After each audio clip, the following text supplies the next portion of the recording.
Ganyan kakapal ang hamog sa Bontoc Mountain Province at para makaiwas sa anumang karamdamang posibleng umanong dala nito, nagsagawa ng ritual na paang ang mga katutubo.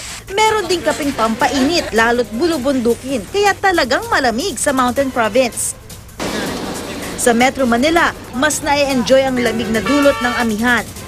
Kaninang umaga, umabot lang sa 23.8 degrees Celsius ang temperaturang naitala sa Pag-asa Science Garden. Pero samantalahin na yan dahil ayon sa Pag-asa, magiging mas mainit ang unang bahagi ng taong ito kumpara noong 2018 dahil yan sa kakulangan ng tubig ulan at tuyong hangin base sa forecast. Sabi ng Pag-asa, nasa 70 hanggang 80% ang tsansang magka-El Nino simula ngayong Enero. Kaya naman naka-El Nino watch sila.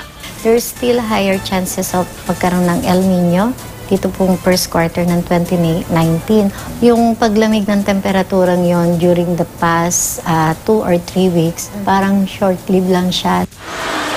Sa Zamboanga City, ngayon pa lang ay mababa na ang water level sa filtration plant sa Barangay Pasunangka.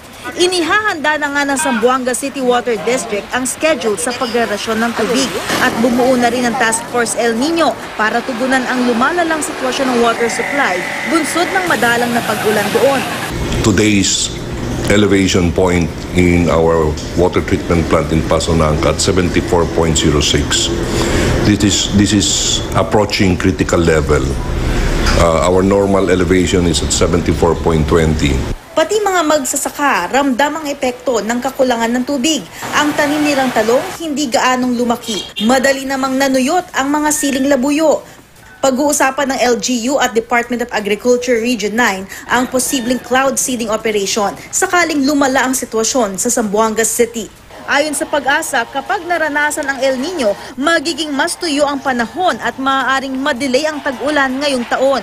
At kapag nagkulang ang tubig ulan, maapektuhan ang water supply at mga pananim na kailangan ng maraming tubig, gaya ng palay at mais. Sakali magtuloy-tuloy ito, ay mas malalaki po yung ating kakulangan o reduction sa ating tubig ulan na posibleng magpuno ng ating mga dams. Posibleng magkaroon po ito ng epekto or impact sa ating agrikultura. Pero kahit sakali mang hindi matuloy ang El Nino ngayong unang bahagi ng taon, posible pa rin daw na makaranas ng El Nino-like impact ang ilang bahagi ng bansa ayon sa Pag-asa. Huling naranasan ng Pilipinas ang El Nino noong 2015 hanggang 2016. Base sa datos ng NEDA, tinatayang 15.2 billion pesos ang production loss sa agrikultura dahil dito. Napinsala noon ng 1.48 million metric tons ng mga pananim, kabilang ang palay, mais at kasaba.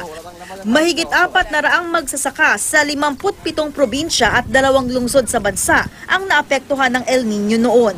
Ako si Lea Alves, ang inyong saksi.